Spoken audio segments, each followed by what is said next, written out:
banyak banget orang-orang yang merasakan takut dengan sensasi fisik yang terjadi ketika mereka mengalami asam lambung atau ketika mereka mengalami sensasi fisik akibat kecemasan. Ya, dan saya akan bahas di sini bagaimana cara kita untuk lebih bisa mengatasi semua rasa sensasi fisik yang membuat kita sering berpikiran negatif, membuat kita jadi takut dengan sensasi fisik itu, membuat kita jadi kepikiran enggak. Nah, kalau kamu mau tahu bagaimana detailnya, tonton video ini sampai habis untuk dapat bagaimana cara untuk mengatasinya. Keluhan fisik karena asam lambung sangat tidak enak.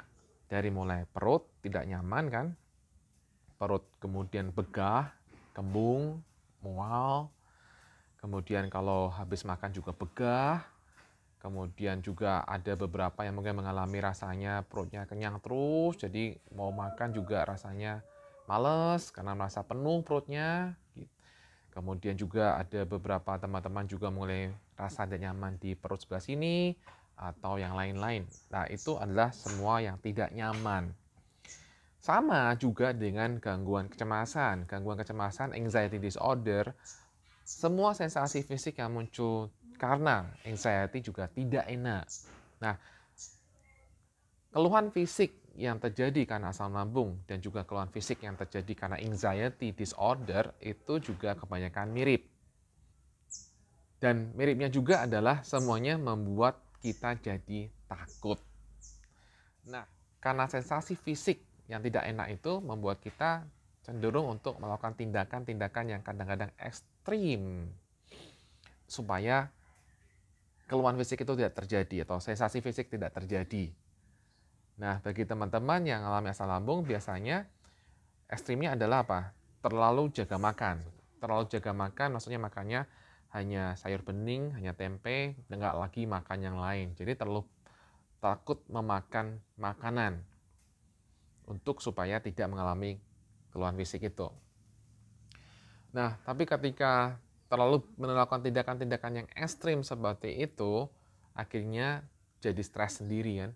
Stres sendiri karena merasa hidupnya nggak bahagia, sudah kemudian pantang makan yang ini itu, tapi masih aja sensasinya masih muncul. Jadi bingung, ini kenapa ya? Aku sudah nggak makan A, udah nggak makan B, udah nggak makan C, udah nggak makan D, tapi kok masih merasakan keluhan fisik. Jadi bingung lagi, kenapa lagi? Cemasnya muncul.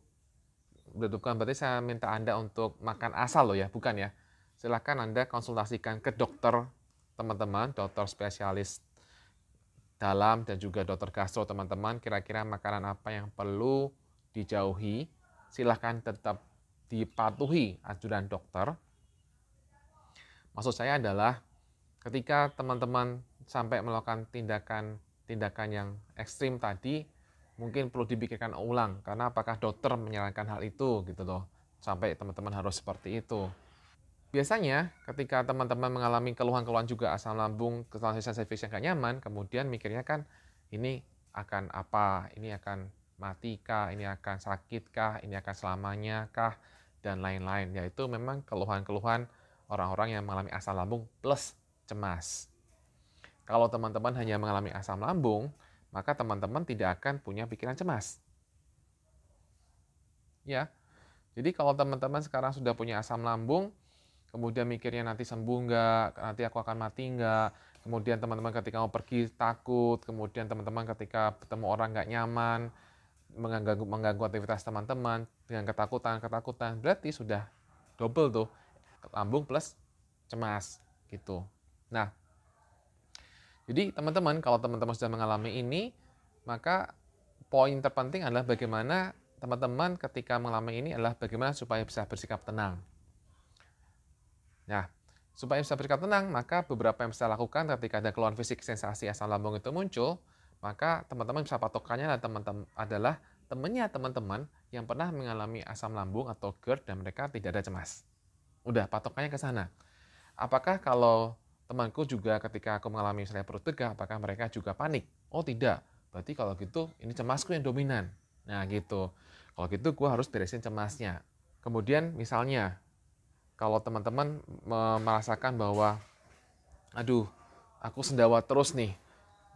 Kemudian teman-teman yang mengalami asam lambung GERD, apakah mereka sendawa, apakah mereka juga mikiran terus atau enggak. Kalau mereka ya mikir tapi nggak terlalu dominan, berarti kita lebih banyak terlalu terlalu cemasnya terlalu banyak atau terlalu memaksakan harus sendawa. Akhirnya malah nggak sendawa karena terlalu memaksakan harus sendawa, tegang terus soalnya. Ini yang perlu teman-teman pahami. Jadi teman-teman perlu untuk mulai menenangkan pikirannya, karena pikiran dan kemudian pencernaan itu juga saling mempengaruhi. Silahkan teman-teman untuk melakukan P3K pertama kali ketika asam lambung datang. Ketika masalah asam lambung muncul, yaitu dengan cara minum air hangat, kemudian perut yang dikompres juga bisa, kemudian minum madu juga bisa, minum obat dokter juga bisa, minum obat herbal juga bisa. Kemudian kalau semua sudah teman-teman sudah lakukan, maka saatnya teman-teman untuk memanajemen pikirannya supaya nggak kemana-mana. Ya, jadi kita kan sudah melakukan tindakan untuk menyamankan lambung kan dengan yang tadi. Sekarang tindakan kedua adalah bagaimana menyamankan pikiran, menenangkan pikiran. Yang bisa kamu lakukan adalah tidak memberikan fokus pada sensasi. Tidak berikan fokus pada sensasi asam lambung yang terjadi, ya. Karena ketika kamu berikan fokus pada apa yang terjadi di tubuh, maka itu akan semakin bertambah, akan semakin kerasa. Jadi izinkan kamu tidak memberikan fokus dengan cara alihkan. Alihkannya ya banyak. Kamu bisa misalnya ngobrol dengan teman, kamu bisa misalnya melakukan nonton film lucu, atau kamu bisa alihkan dengan cara melakukan hal-hal lain yang menyenangkan. Itu lakukan aja. Itu akan bantu kamu untuk melakukan distraction, dan itu akan membantu kamu akan cenderung lupa dengan sensasi, ya. Nah, kemudian kamu juga bisa mengatakan seperti ini juga untuk menenangkan pikiran, yaitu dengan cara mengatakan bahwa ini semua akan segera berlalu. Ini semua akan segera berlalu. Ini semuanya akan cepat segera berlalu. Gitu. Ini kan sudah pernah dan itu juga sudah beres. Yaudah, udah. Lakukan seperti itu aja teman-teman. Nah, itu aja teman-teman apa yang mau saya bahas di video ini. Semoga apa yang saya bahas bisa bermanfaat bagi teman-teman, dan juga silahkan follow Instagram saya untuk teman-teman bisa lebih baik lagi ke depan. Demikian semuanya, salam bye-bye cemas.